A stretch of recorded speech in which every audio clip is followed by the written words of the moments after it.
The year was 636 CE. The mighty Roman Empire, Eastern Rome, the Byzantines, stood proud, ancient and vast. For centuries it had dominated the Mediterranean world, but now its eastern provinces were shaking.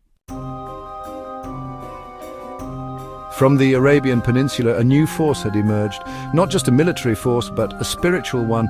The Muslims, guided by revelation, united by faith, had crossed deserts and cities not to conquer, but to liberate.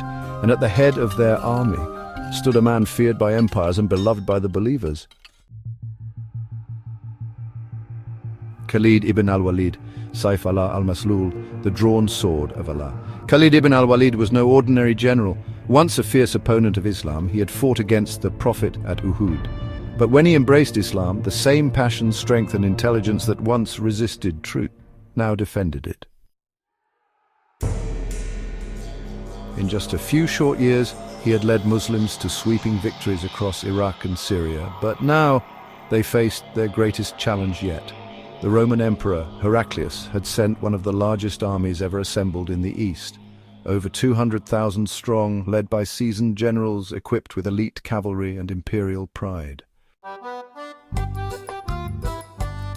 And the Muslims, they were only 30,000. But Khalid knew this wasn't just about numbers. This was about faith. This was about destiny. The Muslim army was made up of men from Medina, the tribes of Arabia, and even former Persian and Roman converts, united by the kalima La ilaha illallah Muhammadur Rasulullah. Khalid had positioned his army in the plains of Yarmouk, a valley with steep ravines on one side and open plains on the other. The terrain was chosen carefully. The Romans thought they had cornered the Muslims. But they didn't know they were walking into a masterpiece of strategy. Khalid, the master of maneuver warfare, had a plan. And that plan would go down as one of the greatest tactical victories in military history. The Roman generals, filled with pride, believed the Muslims would flee. They offered terms of surrender. Khalid refused. Then came the negotiations. You are desert people, weak and hungry. What makes you think you can defeat Rome, Khalid? Vo. We are people who love death as you love life. Silence fell. The Romans realized this wasn't a tribal raid, this was a mission from heaven. As night fell, Khalid ordered his men to rest. He walked alone under the stars, making dua, remembering the Prophet, and preparing for what might be his final battle. And then the wind changed. The next morning, the Roman army advanced, confident, overwhelming in size, but the Muslim lines held. And then what happened next would shake the foundations of Rome. The battle was about to begin, a storm of swords, strategy and sacrifice, and in the heart of it, the sword of Allah, Khalid ibn al-Walid. The sun rose over the battlefield. Over 200,000 Roman soldiers, armored and confident, and 30,000 believers praying in rows. The ground beneath them was about to drink the blood of empires. And at the center stood Khalid ibn al-Walid, eyes sharp, hands steady, heart unwavering. He did not fear the enemy. He feared failing Allah, and that made him unstoppable. The Romans struck first, wave after wave, cavalry charges, infantry blocks, siege weapons. They came in full force, and yet the Muslims held. Khalid had arranged the army into 5 segments, a center, 2 wings, and 2 reserve units. Every movement had purpose, every gap had a counter, but the Romans were relentless. On day 1, the Muslim left flank nearly broke. Khalid sent reinforcements, then rode there himself. He fought with such ferocity that Roman lines staggered. His presence alone turned fear into courage. On day 2 they came again, harder, stronger. The Muslims held by a thread. On day 3, panic swept the Muslim ranks as Roman pressure mounted.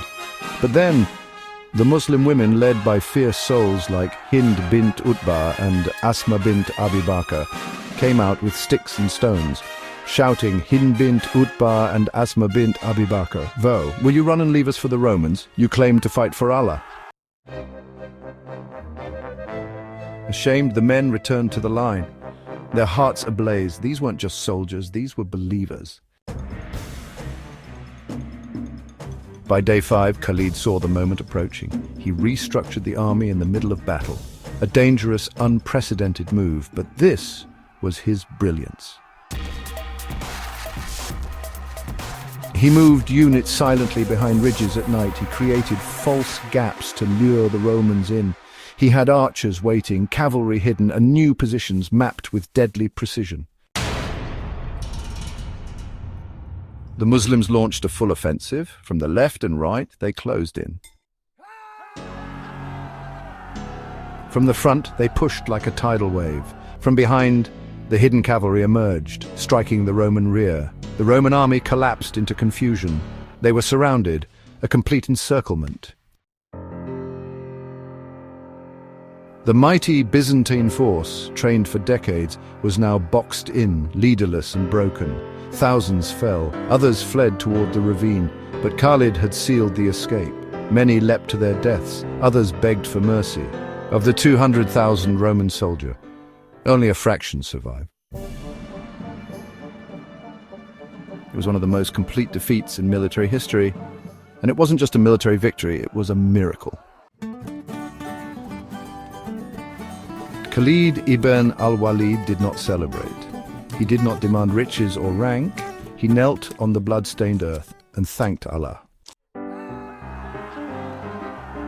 And when the word of the victory reached Medina, Umar ibn al-Khattab, the Khalifa, wept, not just for the win, but because he had recently relieved Khalid of command, fearing that people were placing their trust in Khalid, not Allah. But Khalid kept fighting anyway, not for titles, not for praise. He once said, "I fought in so many battles, and not a single part of my body is free of wounds, and yet here I am, dying on a bed like a camel." He died not with a sword in hand, but with the Ummah victorious behind him. The Battle of Yarmouk shattered the myth of Roman invincibility. It opened the gates to Damascus, Jerusalem, and the Levant. It marked the end of an empire and the rise of a civilization, and it proved that with faith, strategy, and courage, even the sword of empires could be broken by the sword of Allah. Khalid ibn al-Walid.